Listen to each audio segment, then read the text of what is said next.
there, this is Tata with 3 Years of Wrestling, being the Wrestling Time post show. And for tonight, I will be reviewing AEW Rampage and Friday Night Smackdown. Now, normally when I review both shows, I like to start off with Rampage first. But for tonight, I'm going to start off with Smackdown because we have something to talk about that happened on Smackdown. So, Karrion Kross returning tonight to Friday Night Smackdown, attacking Drew McIntyre as he made his way to the ring to confront Roman Reigns. I was not expecting him to return so quickly. Earlier today, Fightful Select did report that Karrion Kross had been discussed as a name of interest for WWE to bring back to the company. So I was totally caught off guard by the fact that it happened tonight. I did not think he was going to come back tonight. I thought maybe like down the road, maybe at the Clash of Castle, but not. Wow, I was just shocked, especially because I don't know how many of you guys saw Ric Flair's last match this past weekend, but he wrestled a match against David Boy Smith Jr. or David Hart Smith. But I was not expecting to see him tonight. So like he takes out Drew McIntyre. So the lights start to dim and his theme song starts to play. And I'm not gonna lie, I did not recognize his theme song because I didn't know that was the theme that he used in NXT, since when he was up on the main roster, he totally had a different theme. And so he attacks Drew McIntyre and he puts the little time thing on the ring. And he's basically sending a message to Roman Reigns, TikTok. So this was a great way to end Friday Night SmackDown. That was an amazing cliffhanger. Were you guys shocked to see Karrion Kross back? Or were you guys expecting him to come back? What do you guys think? Definitely let me know your opinions on Karrion Kross coming back. I was not expecting him to come back so quickly. All right, but let's rewind to the top. So Ricochet versus Happy Corbin kicked off Friday Night SmackDown.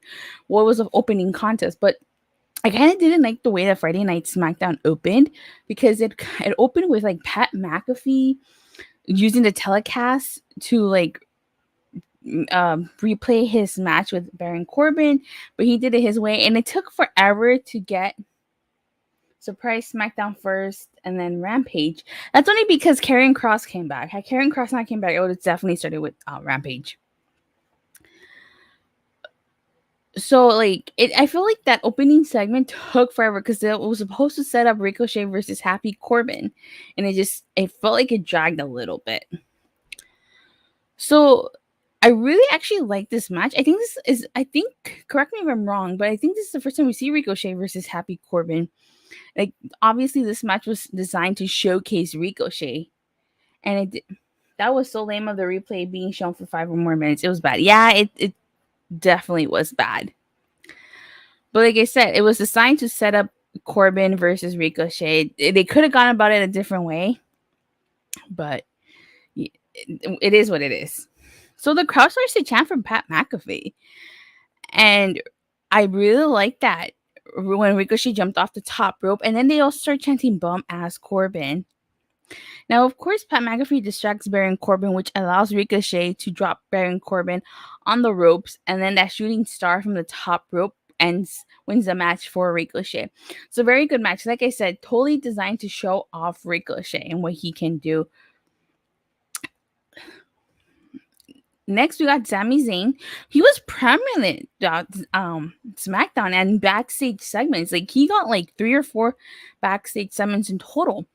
So he, if you notice, Jimmy was happy to see Sami Zayn, but not Jey Uso. And we find out at the very end why. So instead of going match, and then I'm just gonna talk about the whole entire Sami Zayn segment because it was a lot. It was an okay match between Corbin and Ricochet, and the right guy won. Yeah, definitely. So basically, Sami Zayn's trying to talk to Roman Reigns throughout the whole night, but the Usos won't let him. First, Jimmy tells him to go away and to come back. He'll text him to come back. Then he shows up again, and Jimmy tells him, since Heyman isn't here and he got taken out with the F5 at SummerSlam through the announce table, he tells Sami Zayn that he's being tasked to have Roman Reigns' entrance ready. Then again, he comes back at the end, and he basically, Jay finally reveals his intentions, because you could tell he was not happy to see Sami Zayn. So Sami Zayn basically Jey Uso basically tells Sami Zayn to pull his weight, otherwise they'll make him take off his shirt. Ricochet deserves a chance to do good. Maybe Triple H will give it to him. Yeah, he definitely does. So one of the things that I noticed about this, I feel like this is a small print of maybe Triple H turning Sami Zayn face again, which is kind of a bummer because I actually liked heel Sami Zayn. I liked his whole honorary member of the Bloodline thing. I actually really like that character. But it's been I think, how long has it been? Like, what, 2 years maybe since we've seen face Sami Zayn, I believe. Ricochet won because, of course, he's one of Triple H's guys. Yeah, well, yeah, that's true. So then Shinsuke Nakamura versus Ludwig Kaiser. If Nakamura won, he earned an opportunity at the IC title. Now, this is a rubber match between both men. It was a decent match, but we've seen this match twice before, so it was like, okay. Like, we knew Nakamura was going to win this. So then that's ultimately what happens. Nakamura wins this, so now he gets to face Gunter next week for an IC title shot, which was okay. Again, I maybe Triple H is trying to finish the storylines the wrestlers were a part of. Maybe he doesn't want to do like a full hard reset yet. I like Sami as a heel, but he needs a face turn, as I feel he's getting still as a heel. That's true. I feel like Sam. Yeah, I could see why you would think that. All right. So we get a quick Kofi Kingston segment. There's not much to this segment. Nothing. The only thing he does say is that he feels weird saying the whole new day by himself. That's like because Xavier Woods isn't there and Big E isn't there. So now we got to talk about Liv Morgan because we got to talk about this segment. So she comes out with like a cast in her arm, and the crowd is just ripping at her. Like, I don't know if it was just this crowd in particular, or maybe the fans are trying to turn on Liv Morgan, but like the crowd was chanting, "You tapped out, you tapped out," and then I don't know what she said, but they censored her. Next on Triple H to-do list, change Gunter's name back to Walter. Yeah. And so I was shocked by that. I was not expecting the crowd to turn on Liv Morgan like that. Not at all. But I will say this crowd was much more alive than the Monday Night Raw crowd. The Monday Night Raw crowd was freaking dead. Props to the SmackDown crowd for being alive though.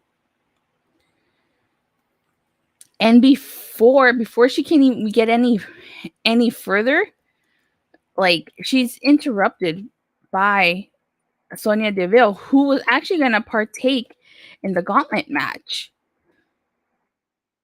Let me see. Liv getting booed is not going in the right direction, so they are going to make Liv a heel and turn Ronda back to babyface. Maybe, but see, the thing is, if their plan is still to do Becky versus Ronda, one of them has to be the heel, and they just turn Becky face again. So maybe Ronda has to stay here. I don't know, but I'm going to be very curious to see how the crowd reacts to Liv next week. Maybe it was just this crowd. I don't know, but I was shocked that they were chanting, "You tapped out, you tapped out." Let me get closer to this thing. All right, so yeah, basically, like Sonya Deville, interrupts her, and she says that she was happy to see Ronda get her hands on Liv after the match, and that when she wins this match, she's gonna face Liv Morgan. So Sonya coming out there sets up the Gauntlet match, and it's to determine the number one contender to face Liv Morgan. Greensville, is it Greensville? That was Greensboro. Are now Liv fans? No, they weren't. That's for sure. So she kicks the Gauntlet match off against Aliyah. They have a decent amount of time, which I like. And of course, Sonya Deville wins this after she hits the Deville's Advocate to Aliyah. So then we get Raquel Rodriguez. And it's a no-brainer. Raquel Rodriguez wins this. Then she faces off against Shotzi, which I'm kind of disappointed the match started during commercial break, but it seems like it got a good amount of time. So Raquel Rodriguez wins this again. Her third match is against Xia Lee. And now Xia Lee starts to target Raquel's leg. And there's obviously a noticeable height difference between both women. But despite her best efforts, Xia Lee loses when Raquel Rodriguez hits at the Hana bomb. Then again, Then it's Raquel Rodriguez versus Natalya. Natalya also targets Raquel's leg and she puts her in the sharpshooter, but it's still not enough, and Raquel wins this. And she last faces up against Shayna Baszler. So before I continue, I have to say it was really smart of Triple H to have Raquel come in third in this match and then have Shayna Baszler come out at the end. I thought that was really smart, and props for that type of booking. Now, I kind of didn't like the way Shayna Baszler won. She kind of like put Raquel in like this hold, and then she pinned her. I would have liked it more if she focused on that leg, because the whole point, at least from what I got, was that they were trying to target Raquel Rodriguez's leg. And they kept saying that Shayna Baszler is a submission specialist. I would have liked to have seen that. But of course, they weren't going to make Raquel Rodriguez tap out yet. So they're trying to protect her. So good. And one of the things I really liked about this match is that they used all of their women.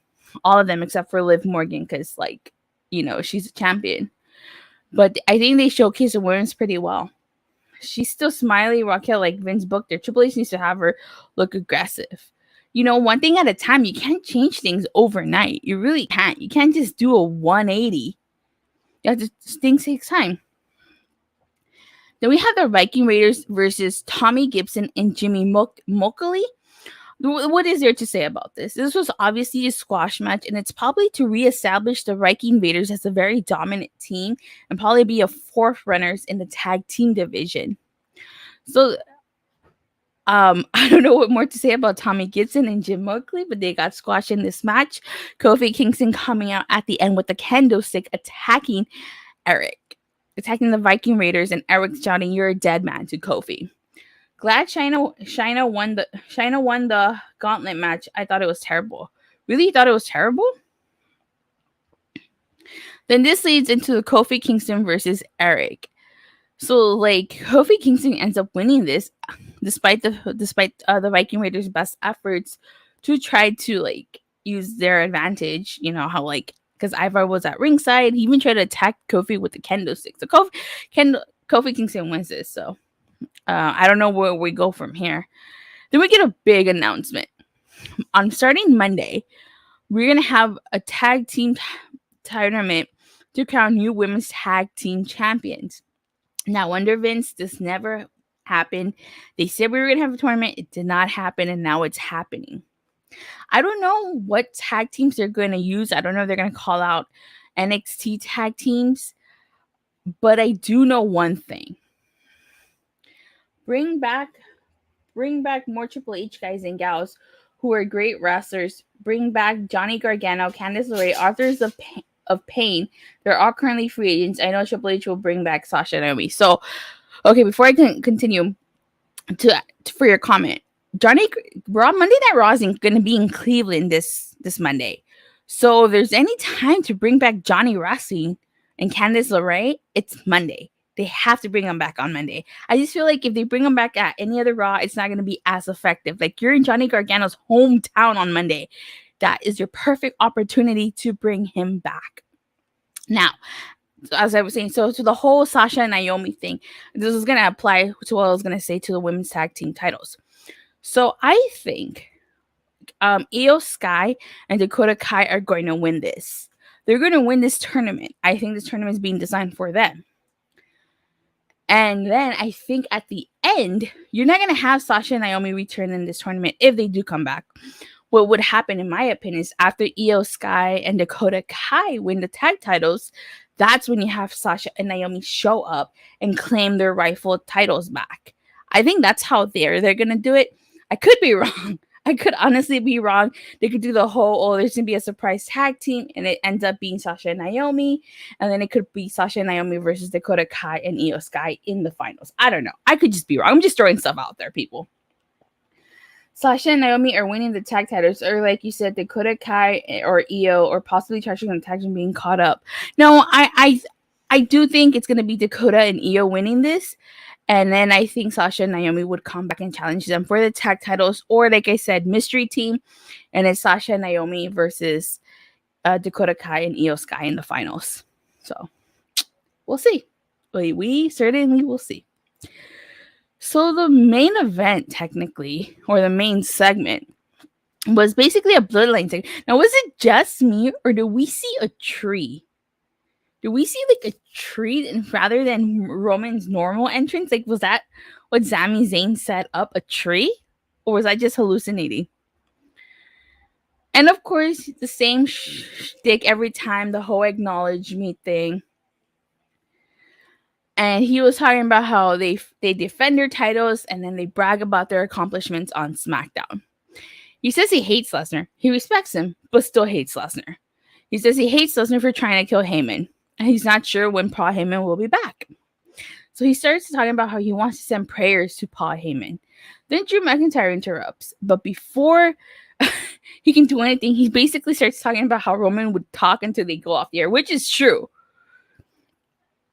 And he said he wants to tear up the Bloodline. But before he gets a chance to even tear up the Bloodline, I know I talked about this at the beginning, but I'm just going to talk about it again. Karrion Kross comes back and attacks Drew McIntyre. He attacks him. And Scarlett, like, she sets the doomsday. And he goes, tick tock, tick tock. So obviously Karrion Kross sending the message to Roman Reigns, and SmackDown ends on a cliffhanger. I think this is the first time I've ever want to know like what's gonna happen next. Like, I need to tune in next week on SmackDown to figure out what's gonna happen. Like, why did Karrion Kross come back? So, like I said at the beginning, earlier today, Fightful Select reported that Karrion Kross had been discussed as a name of interest for WWE to bring back to the company.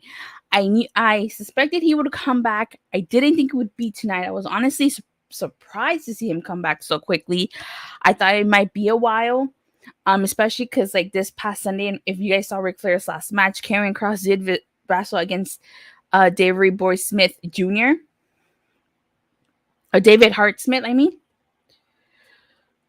So I was pretty shocked. But that's pretty much how it was. Karrion Kross was unexpected coming back, and they got it right with Scarlett being there with him. Then when Vince booked him in a crap way, looking like Shredder from the Ninja Turtles.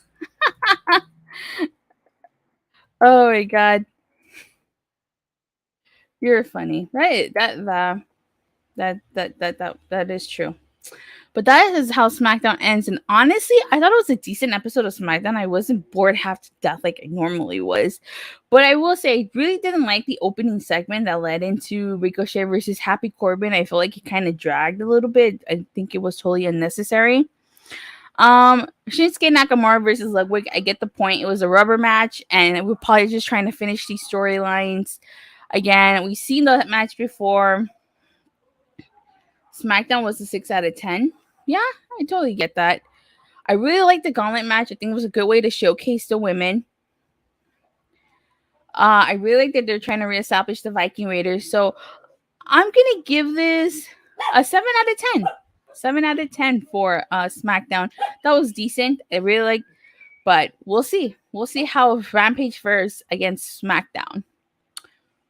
So that concludes SmackDown review. Now let's talk about AEW Rampage. So AEW Rampage kicked off with Jon Moxley versus Mance Warner. Now I'm still not too familiar with Mance Warner, but I do know he did win the Bunkhouse Battle Royal this past Sunday at Ric Flair's last match. So he actually opens up with a promo or a video package, I should say. He starts talking about he's not worried about smiling or having a good time. He's worried about how many times he's going to get knocked down and blade and to stand back up. And he says he is going to fight. He's not going to dance. He's going to have a fight with one man. He said he's seen Jon Moxley crawl through glass, watch him bleed, and go through barbed wire. And he says this match is going to be one-on-one. Mance Warner, I thought, was pretty good. I haven't seen him in the ring before. So obviously, Jon Moxley did not wait for this match to start. Like, he attacked him for the volume and ran. Change all their names back. Bring back War Raiders, Austin Theory, Pete Dunne, and Watcher. Yeah, I hope they get their names back. But I think at this point, I don't think anybody's getting their names back. So that snap suplex to the chair to Mance. Oh, looked like it hurt. So I'm still not, like I said, I'm still not too familiar with Mance Warner. This is my only second time seeing him wrestle. I saw him wrestle at the Bunkhouse Battle Royal, which since he won that, this is how he got the opportunity to be in this match. My brother's seen Mance Warner before in MLW, if I remember correctly, and he's a fan of his work there. Really, I definitely do gotta check out more of Mance Warner. So during this match, Mance gets busted open, and I think it happens when he grabs the steel chair and Moxley hits him with that steel chair. Like he punches a chair, and I think that's how he gets busted open. Ooh, because like after that, he's just bleeding. Oh my god. But after that, it was pretty much Moxley dominating him. And Mance didn't tap out. He didn't get pinned. He passed out. So John Moxley wins this because Mance passes out. And I honestly thought this was a good match. Good showing on Mance Warner. He won the Bunkhouse Battle Royal by eliminating Bubba Ray. Dudley, if you guys are wondering. For those of you that didn't see the Ric Flair's last match. But I actually enjoyed this match, and I want to see more of Mance Warner, actually. So we get a quick backstage segment with Ricky Starks. And before he could say anything, he's interrupted by QT Marshall, who offers him protection against Powerhouse Hobbs. And then Aaron Solo says that Starks always makes everything about himself and tells Starks to take the help. Ricky Starks tells him to basically kiss his ass. So more of babyface Starks is coming our way. So very curious to see what this is going to lead. Probably a new feud for Ricky Starks. Or maybe he's not, but I don't think he's done with Powerhouse Hobbs yet. Then we get Konosuke Takeshita versus Ryan Nesmith, or Dolph Ziggler's brother. Now, Konosuke Takeshita has been impressive since like the beginning. And this was a good match. I feel like this match is a little short. I wanted to see more of Takeshita. Of course, Peter Avalon tries to get involved by grabbing Takeshi's boot, but that wasn't enough. Takeshita obviously wins this. He has a match against Claudio Castagnoli tomorrow at Battle of the Belts. And then a post-match assault by Peter Avalon, but Takeshita really turns the tables on Peter. Takeshita needs to be signed to AEW full-time. Yeah, he definitely does. Very impressive. I've been impressed with him since I first saw him in AEW. We get a quick backstage segment with Best Friends and Orange Cassidy. And basically, Chuck Taylor and Trent are saying that, they aren't even ranked as a tag team. Orange Cassidy isn't ranked as a solo competitor, that maybe they're better as a trio. So then they decide to become a trio, and Danhausen, he's Dr. Danhausen now, and he puts his hand in two, and he says trio. So I'm actually kind of disappointed now that Danhausen is with Best Friends and Orange Cassidy. Not saying that it's not a good pairing, and it is a good pairing, and it's funny, but I actually wanted to see more of Hookhausen. It was like Hookhausen was just like a one-time thing, and then they just went their separate ways, or did they just drop it? I don't know, but I wanted to see more of that. Imagine if they actually became tag team champions. I don't know, it would have been funny, but I guess it wasn't meant to be. And I think Danhausen suits Orange Cassidy better than Hookhausen, but I just really like that pairing because like Hook was like the serious tough guy, and Danhausen was just a comedic effect. If this felt more like an AEW dark match. So we got Madison Rayne making her in-ring AEW debut. Hookhausen existed? I don't remember.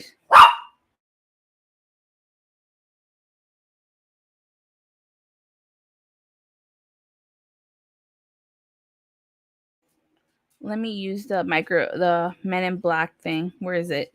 Right there. You can never forget Hookhausen ever existed. Just look at that little thing. It'll make you forget. Okay, so this was Madison Rayne's in-ring debut against Layla Gray. And she got original music from AEW. Stokely Hathaway jumping on the steel steps to cause a distraction for Madison Rayne, but it wasn't enough. Madison Rayne still wins this. And then Jade Cargill comes out and invites her to get her ass beat. So you guys remember how Jade Cargill issued an open challenge Well, Madison Rayne's gonna answer.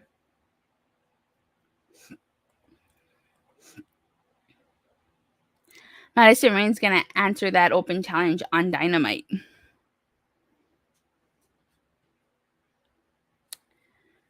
So very curious to see how that match plays out.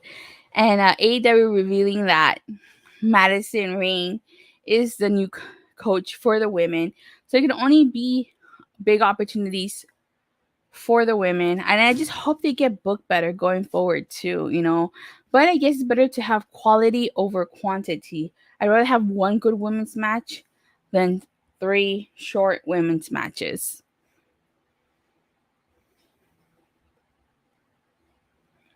All right. And then in the main event, we get the Friday night street fight is Josh Woods and Tony Nese versus Swerve and Our Glory. So before that, you guys obviously know the main event. They cut a promo. And Smart Mark starts talking about how like Swerve Strickland must be really proud of himself to beat a lawyer. And he says that tonight's street fight is anything goes, and that they have a technical beast, Josh Woods. Swerve Strickland tells Mark to shut up, and that he had to go through all of this. It's just disrespectful. Keith Lee says that Smart Mark claims to be smart, but that there's nothing smart about acting for a street fight, and that Josh Woods stepped to the wrong people. Okay. So, the main event, Friday night street fight, Josh Woods and Tony Nese versus Swerve and Our Glory.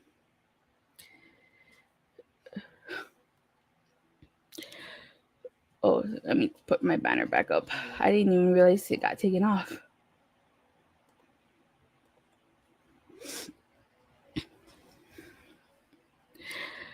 So, like, Tony Nese went face first into that steel chair at ringside due to Swerve Strickland. I was like, ouch. And he starts playing with that protein powder, which he blows into Keith Lee's face, which I thought was hilarious.